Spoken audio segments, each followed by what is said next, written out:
meios para que essa procura venha a ocorrer.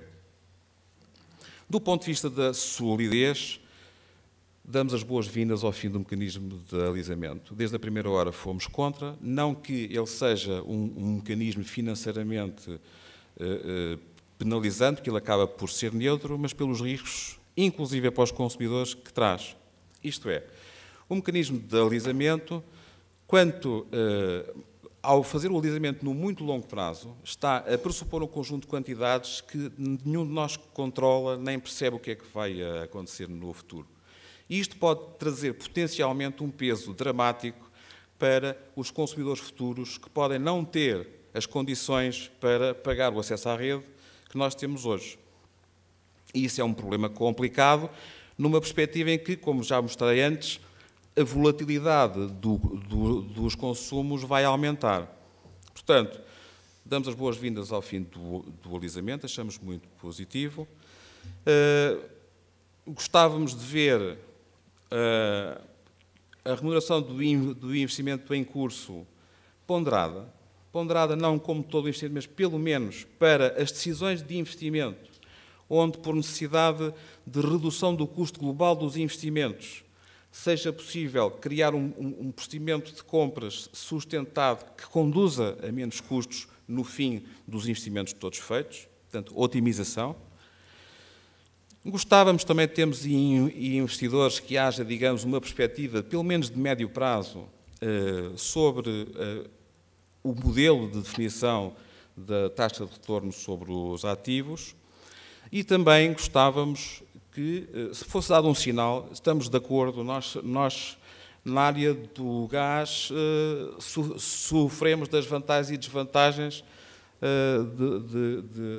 das distribuidoras. Somos uma empresa muito jovem, mas mesmo assim aceitaríamos de bom grado um desafio que era tentar dar um sinal, pelo menos daquilo que nós encontramos ainda como possivelmente gerível, poder participar nesse esforço. Portanto, e por isso refiro isto. Sobre as condicionantes do crescimento da procura, importa muito ter tarifas do terminal competitivas.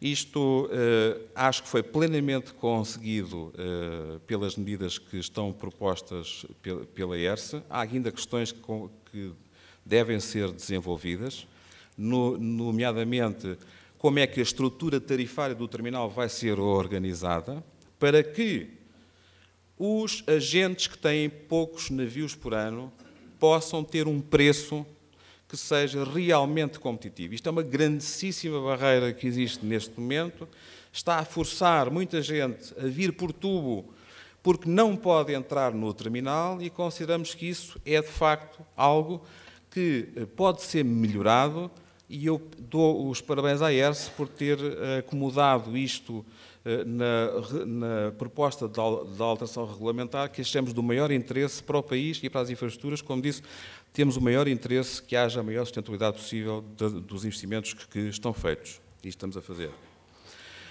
Outra questão fundamental que também gostávamos de dar os parabéns tem a ver com as tarifas de entrada e saída. Isto foi algo que nós propusemos desde a primeira hora e isto é importante para dar sinais de preço na entrada, onde provavelmente as condições de congestionamento vão surgir mais rapidamente e já começam a aparecer. Nós já temos pedidos através de uma das entradas que já começa a ser complicado de gerir. Portanto, isto tem que haver aqui instrumentos para a própria ERSE gerir este processo e, no fundo, equilibrar o nosso sistema. Por outro lado, a entrada e a saída tem a grande vantagem de fazer o desacoplamento entre o processo físico e o processo contratual.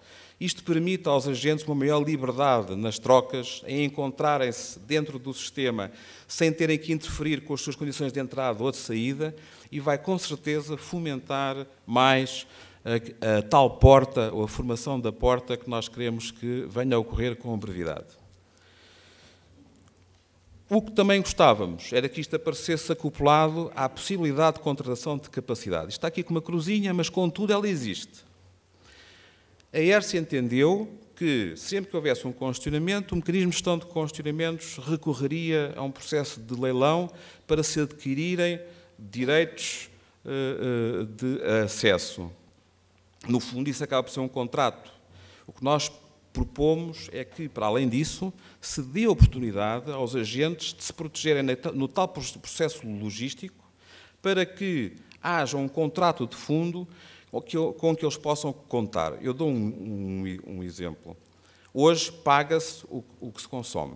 Na armazenagem subterrânea, eu tenho um armazém que tem as prateleiras cheias. Se eu tirar de lá 2 sacos, corro o risco de, quando voltar, o espaço já estar ocupado por outro e, portanto, eu não consigo planear a minha logística. Ora, como isto é uma atividade que tem um conjunto de imponderáveis e de riscos, entendemos que devia ser possível, até de uma forma mais permanente, implementar contratos anuais, ou semestrais, ou plurianuais, que permitissem assegurar alguma capacidade de forma permanente para proteger a logística dos agentes e, por outro lado, a criação de um mercado secundário onde se possam depois gerir essas capacidades. Isto tudo faz parte daquilo que consideramos ser um modelo sustentável, obviamente no advento da liberação total do mercado, que vai ocorrer já no dia 1 de janeiro, e, portanto, temos que tentar fazer qualquer coisa. Eu acho que ainda há oportunidade para fazer isso. Os regulamentos permitem-no, o texto e a redação que a ERSE deu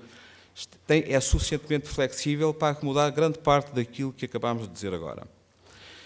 Aqui é só um resumo, eu também não penso sabes muito, mas de facto é preciso ver a questão dos mecanismos de alisamento e de transição.